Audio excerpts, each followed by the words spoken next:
Hi havia una vegada una nena alegre i curiosa anomenada Laia, que sempre estava plena d'energia i ganes de descobrir coses noves. A la Laia li encantava anar a l'escola perquè allà podia jugar i aprendre amb els seus amics com en Pau, la Maria i el Martí. Un matí, la mestra, la senyoreta Anna, els va anunciar amb entusiasme. Avui farem una classe molt especial d'educació física. Qui sap per què és tan important moure el cos?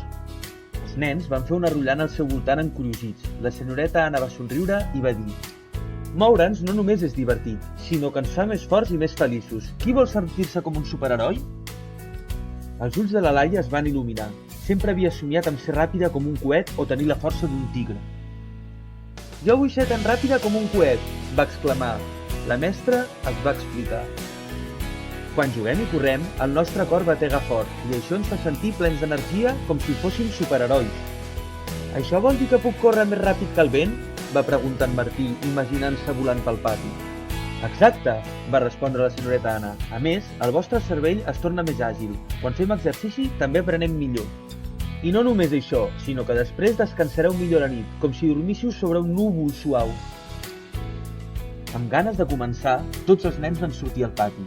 La Laia, amb els cabells al vent, va començar a córrer com si fos un coet. "Som-hi, Laia!", la va animar la Maria mentre jugaven a saltar la corda. Cada vegada, la Laia saltava més alt, sentint-se cada cop més forta. Després, tots van jugar a passar-se la pilota. Tothom reia i ningú volia deixar de jugar. La mestra els observava, contenta de veure com tots s'ajudaven i compartien el joc. "Quan fem exercicis junts, ens fem amics més forts", va dir la senyoreta Anna, recordant-nos la importància de treballar en equip i cuidar-se els uns als altres. Després d'una bona estona de jugar, la senyoreta Anna va fer sonar el xiulet. "És hora de beure aigua! Recordeu que l'aigua és la gasolina que ens fa seguir jugant i ser més forts." La Laia va córrer a buscar la seva ampolla d'aigua. Després de beure, va sentir com tornava a tenir energia per seguir jugant. Després del pati, van tornar a la classe amb les galtes vermelles i grans somriures. "Avui he après que jugar és tan important com estudiar", va dir en Pau.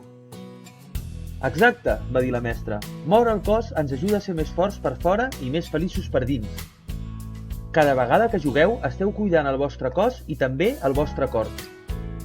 Des d'aquell dia, la Laia, la Maria, en Pau, en Martí i tots els seus amics van recordar que moure's i jugar no només era divertit, sinó que els feia sentir-se millor en tot el que feien. I així, tots van decidir que cada dia trobarien un moment per moure's, córrer i riure, sabent que cuidar el seu cos era una aventura que valia la pena.